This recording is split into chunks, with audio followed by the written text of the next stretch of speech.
Vous êtes le général de corps d'armée Christian Dupouille et vous commandez la région de gendarmerie d'Auvergne-Rhône-Alpes et la gendarmerie pour la zone de défense et de sécurité sud-est. Mon général, quels sont les défis sécuritaires que doit relever la région zonale de gendarmerie Auvergne-Rhône-Alpes pour l'année 2018 ?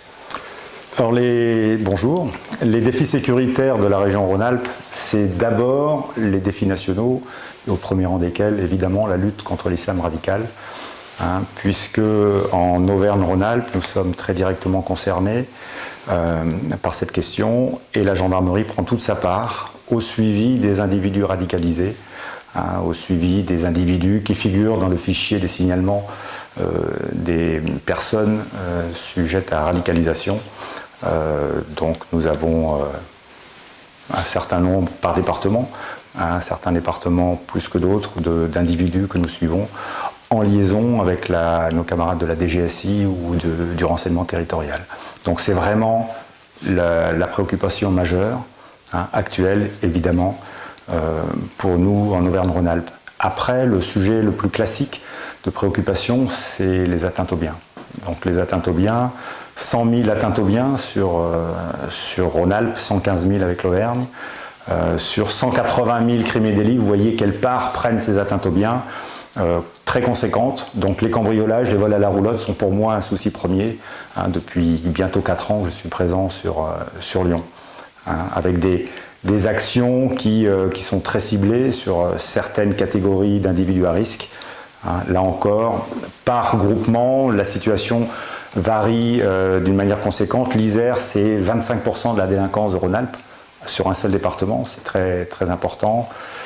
Une compagnie, la compagnie de Mélan, a plus d'activités que plusieurs groupements d'Auvergne-Rhône-Alpes par ailleurs. Donc voilà, cette mission de lutte contre les atteintes aux biens, elle se fait par une présence sur le terrain. Et la police de sécurité du quotidien, qu'on peut évoquer, contribue de manière assez naturelle à lutter contre ces phénomènes de délinquance qui irriguent notre population. La police de sécurité du quotidien, donc c'est faire que le citoyen soit au cœur de l'action des forces de sécurité intérieure par un contact physique retrouvé, c'est des missions qui existaient déjà depuis des dizaines d'années, qu'on avait peut-être un peu perdues par endroits, qu'on va retrouver partout, puisque cette police de sécurité du quotidien va se décliner au niveau de chaque compagnie.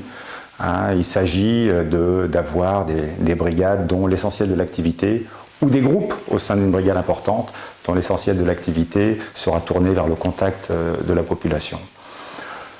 Tout ça, ça a des effets bénéfiques indiscutables. Qu'il s'agisse de lutter contre la radicalisation, qu'il s'agisse de lutter contre les atteintes aux biens, plus on voit de képis dans nos campagnes, plus le malfaiteur n'est pas à l'abri. Voilà, donc il faut avoir un partenariat important avec les élus. Chaque élu a un contact. Ça y est, ça s'est déjà joué en Auvergne-Rhône-Alpes. Un militaire de la gendarmerie a donné son nom, son numéro de portable à un élu et entretient déjà une relation un peu privilégiée.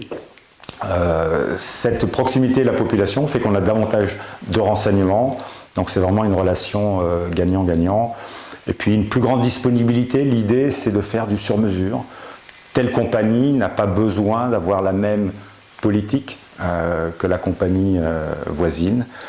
Il faut être vu, être visible.